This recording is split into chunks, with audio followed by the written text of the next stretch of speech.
Cet après-midi-là, la pluie tombait à verse, un rideau d'eau battant contre les fenêtres fissurées du petit centre communautaire aux confins de Brooklyn.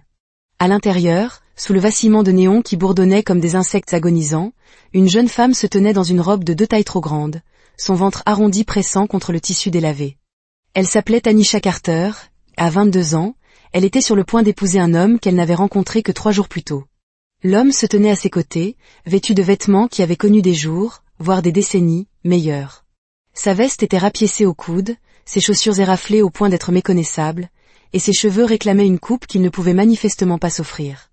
L'officiant, un fonctionnaire à l'air las qui avait déjà célébré la même cérémonie 2 fois ce jour-là, psalmodiait les paroles d'une voix monocorde, sans jamais lever les yeux de son livre. Il n'y avait ni fleurs, ni musique, ni invité au sourire bienveillant. Seule sa belle-mère était assise au premier rang, les lèvres esquissant une courbe qui n'était pas tout à fait un sourire, mais qui suggérait une satisfaction profonde, presque malsaine. Dominique Porter portait un tailleur de créateur dont le prix dépassait le salaire mensuel de la plupart des gens. Ses ongles parfaitement manucurés pianotaient sur sa pochette, tandis qu'elle observait la cérémonie avec l'attention concentrée de quelqu'un assistant à l'acte final d'une vengeance longuement mûrie. Les mains de Tanisha tremblaient lorsque le fonctionnaire lui demanda si elle acceptait de prendre cet homme pour légitime époux. Sa voix, lorsqu'elle parvint à sortir, n'était qu'un murmure à peine audible. L'homme à ses côtés, qui s'était simplement présenté comme Maurice, répondit avec une dignité tranquille qui semblait étrange pour quelqu'un vêtu de haillons. Lorsqu'il glissa la fine bague de laiton à son doigt, son contact fut doux. Et, un bref instant, Tanisha plongea son regard dans le sien, et y vit quelque chose qui ne correspondait en rien au reste de son apparence. Mais avant qu'elle ne puisse y donner un sens, Dominique se leva, ses talons claquant sèchement sur le linoléum. Elle s'avança, tendit une enveloppe de billets à l'officiant, et se tourna vers Tanisha avec la même expression froide qu'elle arborait depuis 1 an. Ce regard qui disait « Tu mérites cela. Tu mérites tout cela, et même pire. » La cérémonie fut expédiée en 12 minutes. Alors qu'il sortait sous la pluie, les derniers mots de Dominique résonnèrent dans l'air humide comme une malédiction. Elle les prononça juste assez fort pour que Tanisha les entende, mais pas assez pour que quiconque d'autre ne les saisisse. Des mots plus tranchants qu'aucune lame. Et tandis que Tanisha se tenait là, sous l'averse, sa robe d'emprunt déjà trempée, elle se demanda comment sa vie avait pu en arriver là. Comment était-elle tombée si bas? Comment celle qui avait autrefois tout eu, se retrouvait-elle avec rien, mariée à un inconnu, portant un enfant dans un monde qui semblait déterminé à les rejeter tous les deux? Pour comprendre comment Tanisha s'est retrouvée sous cette pluie, regardant la voiture luxueuse de sa belle-mère disparaître au coin de la rue, il nous faut remonter le temps.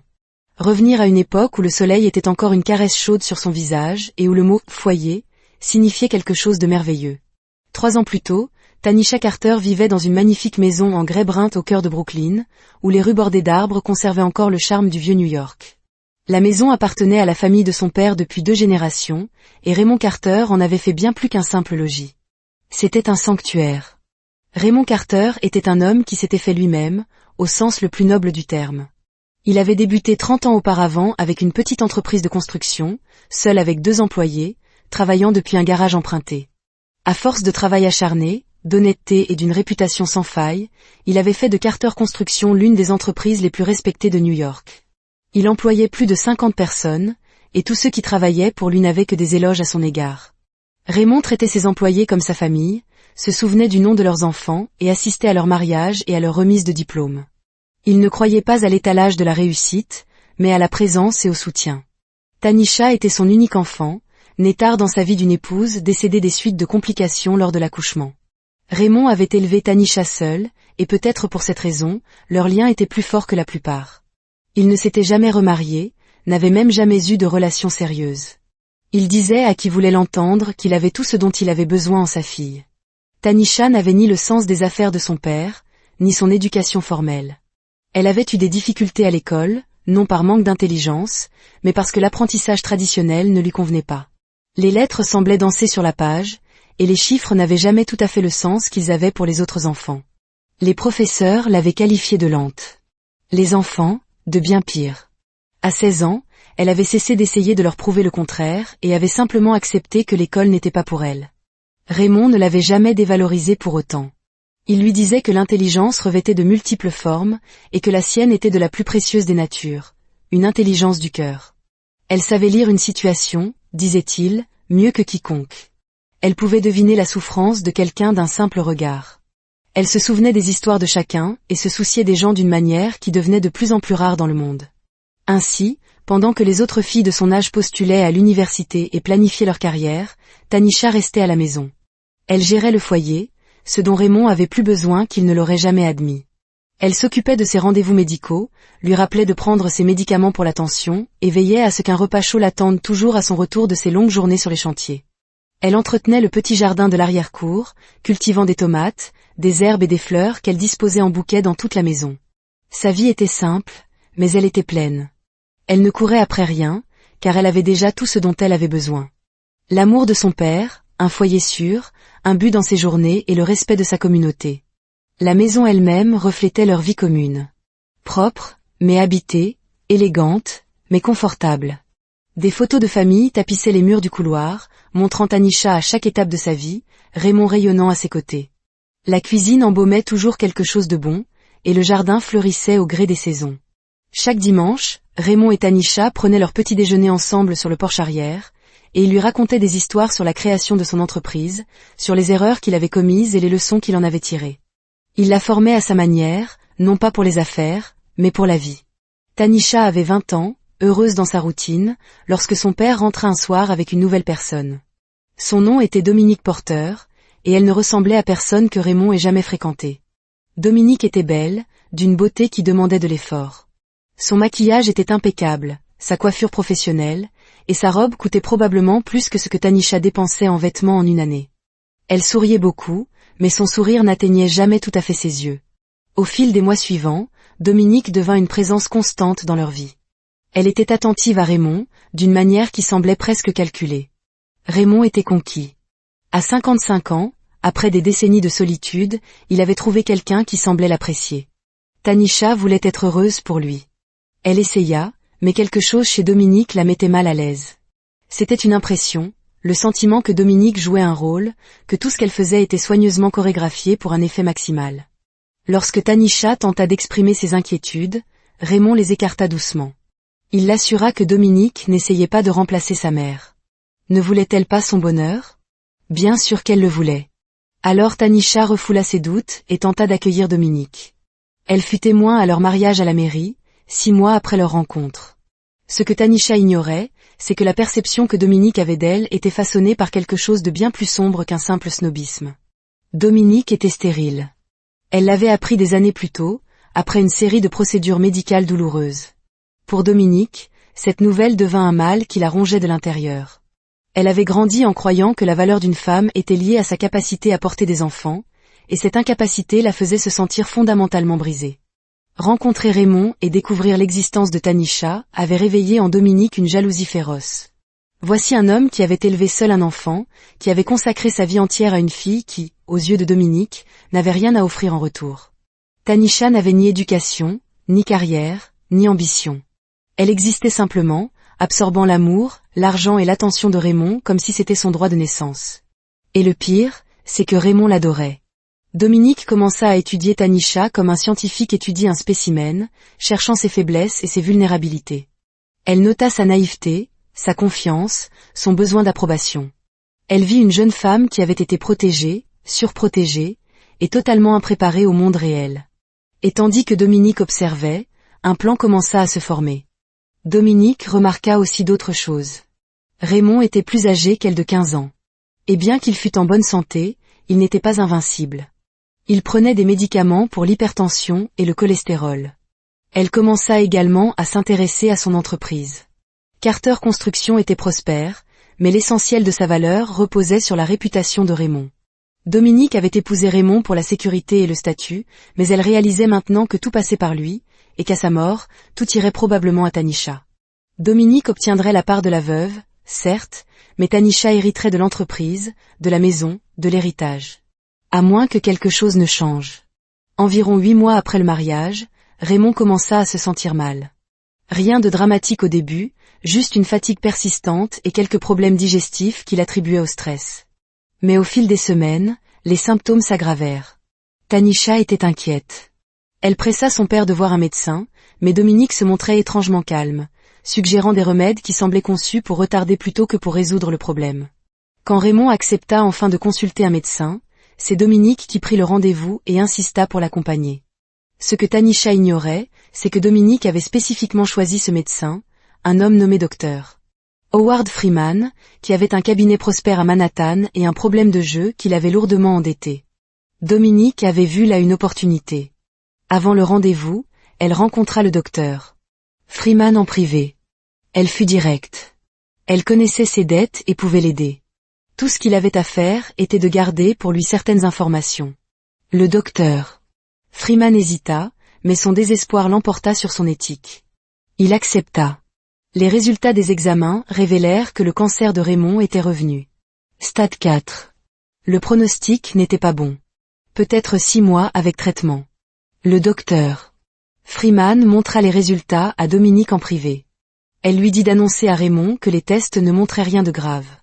Elle se chargerait d'annoncer la nouvelle à la famille le moment venu. Au cours des semaines suivantes, Raymond ne s'améliora pas. Il empira. La fatigue s'intensifia, la douleur augmenta. Tanisha le supplia d'obtenir un deuxième avis, mais Raymond faisait confiance au jugement de Dominique. Pendant ce temps, Dominique se préparait. Elle avait convaincu Raymond de mettre à jour son testament peu après leur mariage. Le Nouveau Testament laissait tout à Dominique, avec un fonds en fiducie pour Tanisha qui lui verserait une allocation mensuelle. 3 mois après les premiers symptômes, Tanisha se réveilla un matin pour trouver son père inanimé dans son lit. Elle hurla, appela les secours, tenta un massage cardiaque, mais il n'y avait rien à faire. Raymond Carter fut déclaré mort un mardi matin de novembre. La cause du décès, arrêt cardiaque consécutif à un cancer métastatique. Le cancer que personne, sauf Dominique et le docteur Freeman, ne connaissait. Tanisha était anéantie. Aux funérailles, elle évoluait dans un brouillard de chagrin.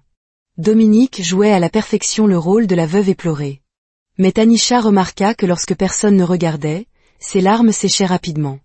Après les funérailles, les changements commencèrent. Dominique convoqua tous les employés de longue date de Raymond. Elle leur annonça qu'elle restructurait l'entreprise et que leur poste était supprimé. Choqués, ils tentèrent de protester, mais Dominique resta inflexible. C'était son entreprise maintenant. Lorsque Tanisha la confronta, Dominique lui répondit froidement qu'elle n'avait pas son mot à dire, que Raymond lui avait légué l'entreprise. Elle rappela à Tanisha qu'elle vivait désormais dans la maison de Dominique, mangeait la nourriture de Dominique et existait grâce à la générosité de Dominique. Au cours des semaines suivantes, Dominique liquida rapidement le patrimoine de Raymond. Elle vendit le matériel de construction, laissa les contrats expirer et vendit le nom de l'entreprise.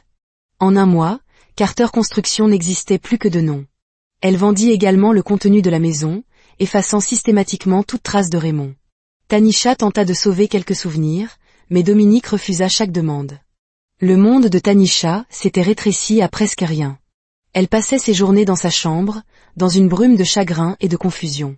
C'est pendant cette période sombre, environ 2 mois après la mort de Raymond, que Tanisha rencontra Maurice Robinson. Elle s'était forcée à sortir de la maison et s'était assise en pleurs sur un banc dans un parc.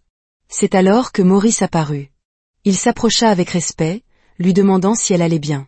Tanisha leva les yeux et vit un homme qui semblait avoir connu des temps difficiles. Ses vêtements étaient usés, ses chaussures trouées. Mais ses yeux étaient bienveillants et sa voix douce. Ils parlèrent pendant des heures. Maurice ne la pressa pas de questions. Il partagea simplement sa propre histoire, expliquant qu'il était sans abri depuis environ 1 an. Tanisha se surprit à lui parler aussi, lui racontant la mort de son père, la cruauté de Dominique, son sentiment de solitude. Ils commencèrent à se voir régulièrement. Maurice devint la bouée de sauvetage de Tanisha. Il était la seule personne à lui témoigner de la gentillesse. Lentement, leur amitié se transforma en quelque chose de plus profond. Un jour, Tanisha réalisa qu'elle était amoureuse de lui. Elle aimait cet homme sans abri qui n'avait rien à offrir que sa bonté et son temps. C'est à cette époque que Tanisha découvrit qu'elle était enceinte. Enceinte de l'enfant de Maurice. Son premier sentiment fut la joie. Une raison de continuer à se battre. Elle l'annonça immédiatement à Maurice, et sa réaction fut tout ce qu'elle pouvait espérer.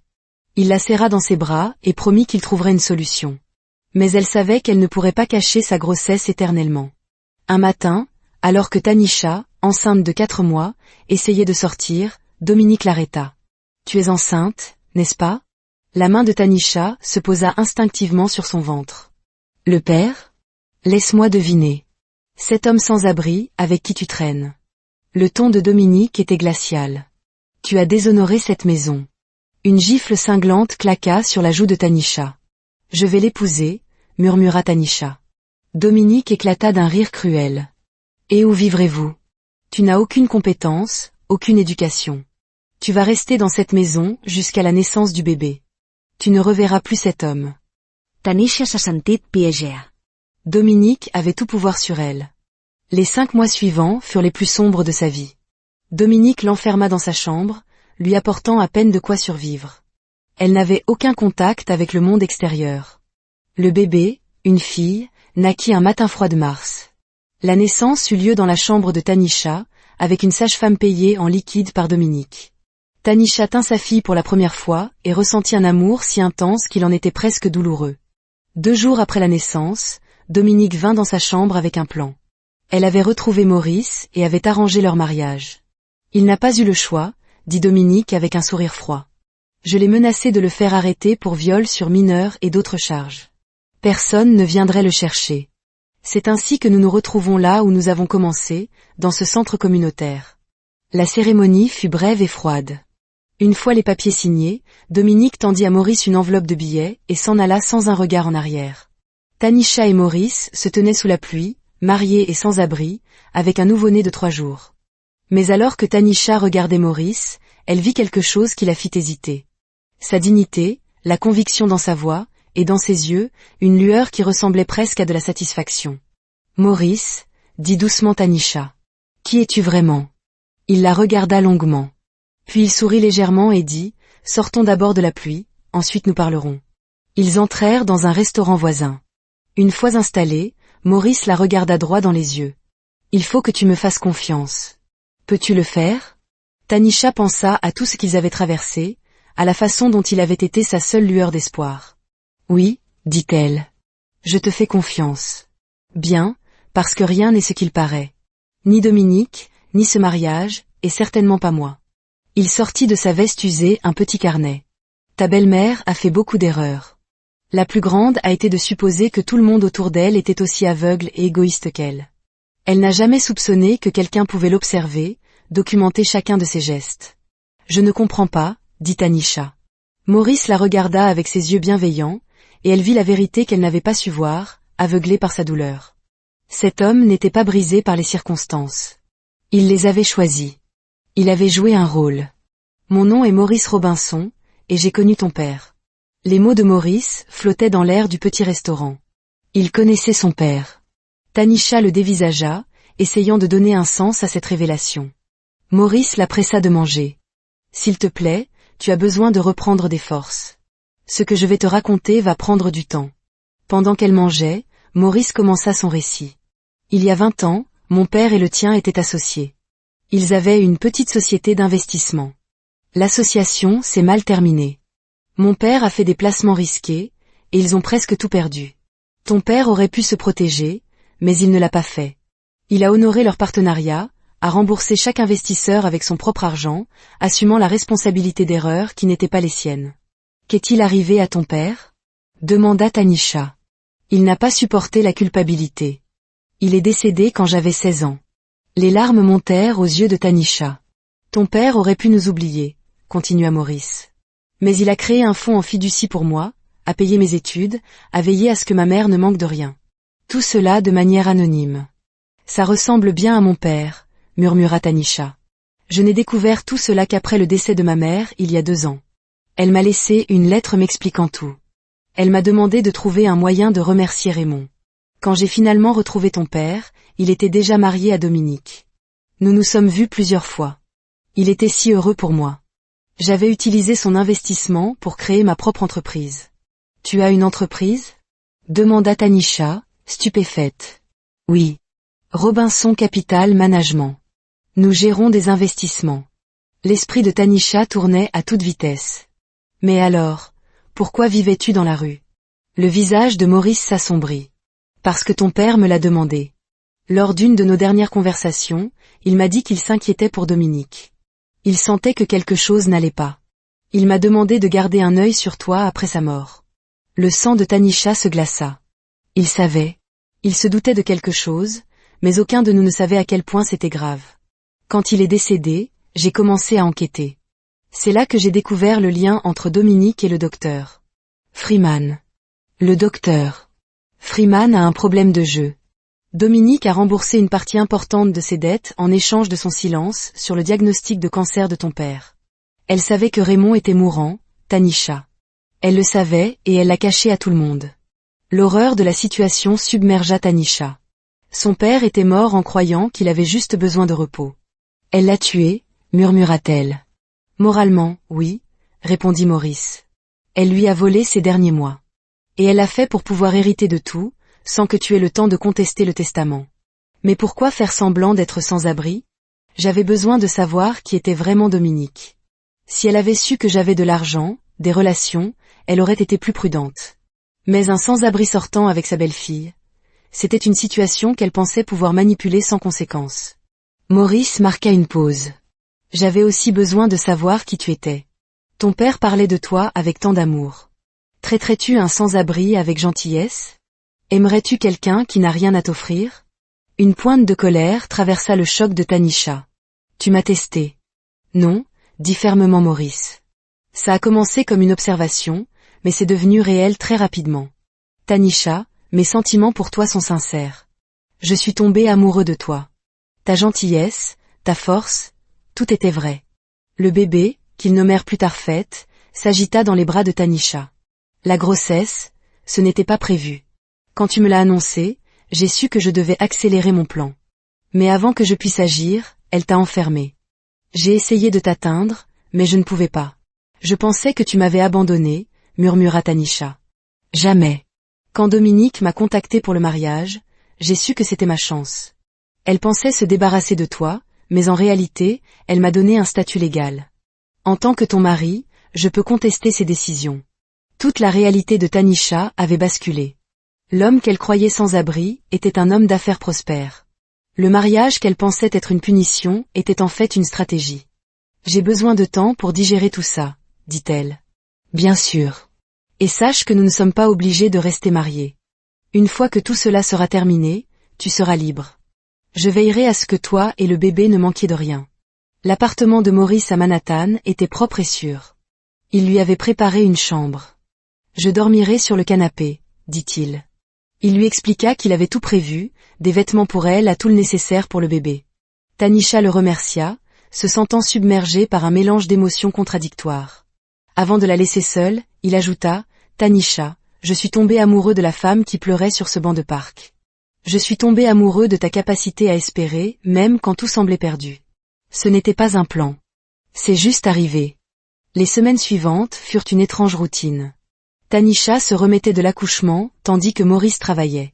Le soir, il rentrait, toujours respectueux de son espace. Lentement, Tanisha se détendit. L'homme qu'elle avait aimé dans le parc était toujours là. Simplement, il avait aussi des ressources et un plan. Un soir, 3 semaines après le mariage, Maurice rentra avec un épais dossier. J'ai trouvé quelque chose. Quelque chose d'énorme. Ton père avait un 2e testament. Le vrai. Il l'a rédigé 1 mois avant de mourir. Et dans ce testament, il te laisse tout. La maison, l'entreprise, tout. Le cœur de Tanisha se mit à battre la chamade. Mais Dominique m'a montré un testament. Celui-là existe aussi, mais il a été fait plus tôt. Le second l'annule. Il a été déposé chez l'avocat de ton père, mais l'avocat prétend ne jamais avoir reçu l'instruction de le présenter. Dominique l'a payé ou menacé. Mais j'ai trouvé une copie. Ton père en avait confié un double à un vieil ami. Le père de Tanisha ne l'avait pas abandonné. Il avait essayé de la protéger. Quand pouvons-nous l'utiliser? Je rencontre une avocate demain. Une des meilleures. Viens avec moi. La rencontre avec Maya Daniels, une avocate redoutable, eut lieu le lendemain. Elle écouta leur histoire sans broncher. C'est un des cas de fraude successorale les plus clairs que j'ai vus, dit-elle. Mais ce ne sera pas facile. Dominique se battra avec l'argent de votre père. Ces avocats vont attaquer votre crédibilité, Tanisha. Qu'ils disent ce qu'ils veulent, répondit Tanisha fermement. Je dis la vérité. La bataille juridique commença. Dominique contre-attaqua violemment, dépeignant Tanisha comme une femme instable, manipulée par un escroc. La presse s'empara de l'affaire, et la douleur privée de Tanisha devint un spectacle public. Les jugements fusaient de toutes parts. Maurice la protégea du mieux qu'il put, mais le bilan était lourd. Leur relation, cependant, se solidifiait dans l'épreuve. Une nuit, Tanisha le trouva abattu. « Je suis désolée de t'avoir entraîné là-dedans, » dit-il. Elle prit sa main. « Maurice, regarde-moi. Si tu m'avais dit la vérité dès le début, je t'aurais été reconnaissante, mais je ne serais pas tombée amoureuse de toi. Et je n'aurais pas fait.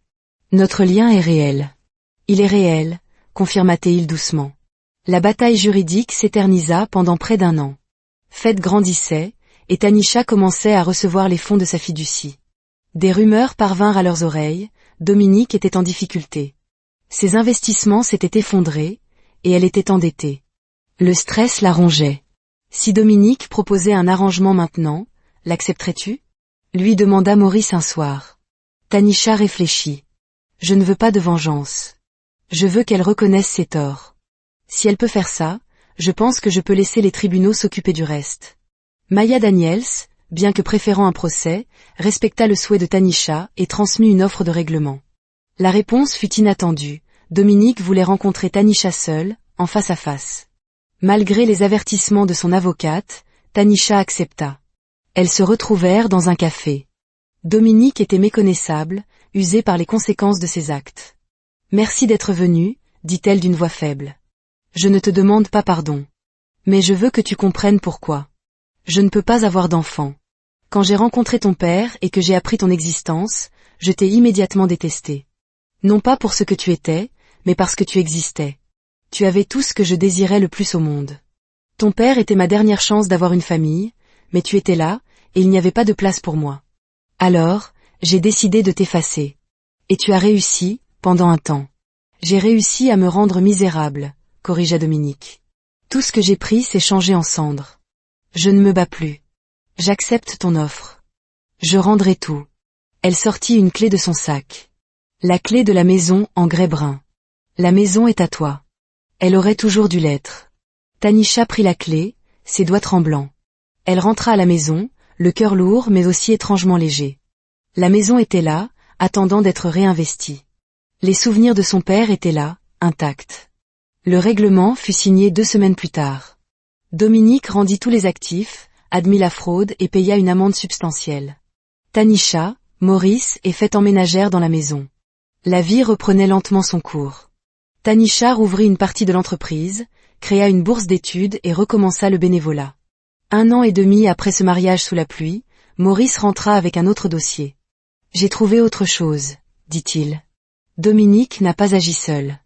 Il expliqua qu'il avait continué à enquêter et avait découvert des preuves accablantes. Il organisa une réunion le lendemain, au bureau de Maya. Dominique était là, ainsi que le docteur Freeman. Maurice exposa les faits. Le cancer de Raymond n'a pas seulement été caché. Sa progression a été accélérée par des médicaments que le docteur Freeman lui prescrivait, sachant qu'ils aggraveraient son état. Dominique l'a payé pour cela. Un silence de mort s'installa. « Pourquoi ?» demanda Tanisha, la voix brisée. « Parce qu'il commençait à voir clair en moi », avoua Dominique d'une voix monocorde. Il posait des questions. Il m'aurait quitté, et je n'aurais rien eu. Alors je me suis assurée qu'il n'en ait pas le temps. Je ne peux plus porter ce fardeau seul. Le docteur Freeman confirma, expliquant que Dominique l'avait non seulement payé, mais aussi menacé. Maurice se tourna vers Tanisha. Nous avons assez de preuves pour ouvrir l'affaire au pénal. La décision t'appartient. Tous les regards se tournèrent vers elle. Elle n'était plus la jeune femme fragile d'autrefois. Je veux que la vérité soit documentée, dit-elle enfin. Mais je ne veux pas passer les prochaines années dans des procès. Je veux vivre. Elle se tourna vers Dominique. Je veux que tu fasses des travaux d'intérêt général. Que tu suives une thérapie obligatoire. Mon père croyait aux secondes chances, mais aussi à la responsabilité. Puis, s'adressant au docteur Freeman, et vous devez perdre votre licence. Définitivement. La réunion se termina. Tanisha et Maurice sortirent dans la lumière de l'après-midi. Ça va ? demanda Maurice. C'est terrible de connaître toute la vérité, mais c'est aussi libérateur. Ce soir-là, assis sur le porche, Tanisha lui demanda ce que son père avait dit lors de leur première rencontre. Il m'a serré dans ses bras, raconta Maurice. Et il m'a dit que son plus grand accomplissement, ce n'était pas son entreprise, mais toi. Une fille au cœur pur. Il a dit que tu étais la preuve que l'amour pouvait créer quelque chose de magnifique. Les larmes coulèrent sur les joues de Tanisha. Je sais qu'il te manque, dit Maurice. Mais il est toujours là. Dans cette maison. Dans la grâce que tu as montrée à Dominique. Dans la vie que tu construis pour Fête. Il est partout. Le lendemain matin, Tanisha se leva tôt et prépara le petit déjeuner sur le porche, comme autrefois avec son père. Maurice et Fête la rejoignirent. Alors qu'ils étaient assis là, tous les trois, Tanisha ressentit quelque chose qu'elle n'avait pas ressenti depuis la mort de son père, un sentiment de plénitude. La justice n'était pas toujours spectaculaire. Parfois, elle était silencieuse. C'était l'opportunité de recommencer, de prouver que la bonté et l'amour sont plus forts que l'amertume et la cupidité. Parfois, la justice, c'était simplement de prendre son petit déjeuner en famille, sous le soleil, et de savoir que malgré tout, on avait non seulement survécu, mais triomphé.